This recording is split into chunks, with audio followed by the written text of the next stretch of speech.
So Jesus showed up at the Super Bowl, and guess what? The liberals were ticked off. He gets us, except the gays, or people who get abortions, or birth control in general. The mainstream media sat up and took notice. Watch this. There was this controversial figure. Everywhere he went, people challenged him.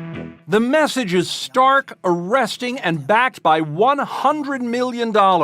It seems like the libs have been honing in on two different things. One, how much money these ads cost. The second thing that has them all hot and bothered is where the money came from. He Gets Us is funded by anonymous donors acting through a Kansas nonprofit linked to staunchly conservative causes, and it raises alarms for some skeptics. Probably the most sustained, hot and bothered, and conspiratorial of all the theories given on these ads was given by Sarah Posner, a writer for MSNBC. She seems to know the real reason that these ads were being posted. The campaign, funded by wealthy evangelical families, is aimed at rehabilitating the donor's own tarnished image in the post-Trump era.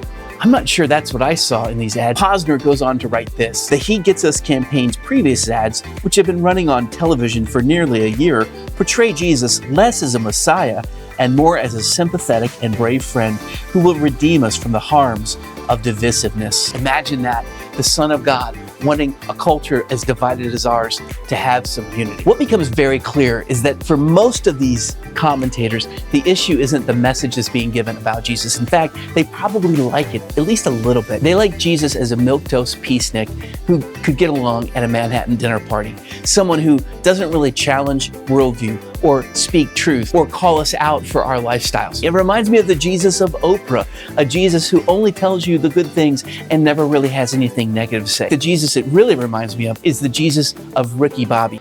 Your tiny Jesus, your golden fleece diapers with your tiny little fat balled up fist pawing. He was a man. He had a beard. Look, I like the baby version the best. Do you hear me?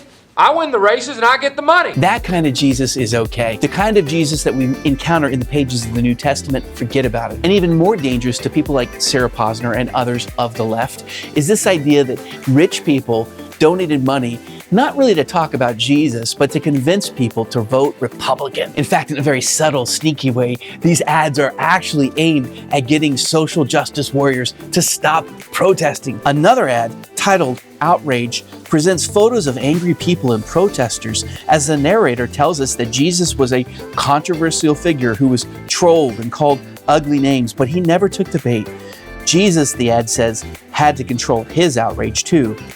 Yet it is precisely this trope that outrage is bad and one must suppress it that hints what is so wrong with these ads. Of course, the article goes on to talk about rich, wealthy donors who incidentally also supported Donald Trump and the MAGA campaign. There are a lot of things to find interesting about this flash in the pan moment right now. One of them is that the left will never be happy with any version of Jesus as long as it's presented by people who actually believe the Bible. If you're like me and a lot of other Christians, you are probably just happy to see someone say something positive about Jesus on your TV screen. There are a lot of reasons to feel good when you see Jesus show up at the Super Bowl.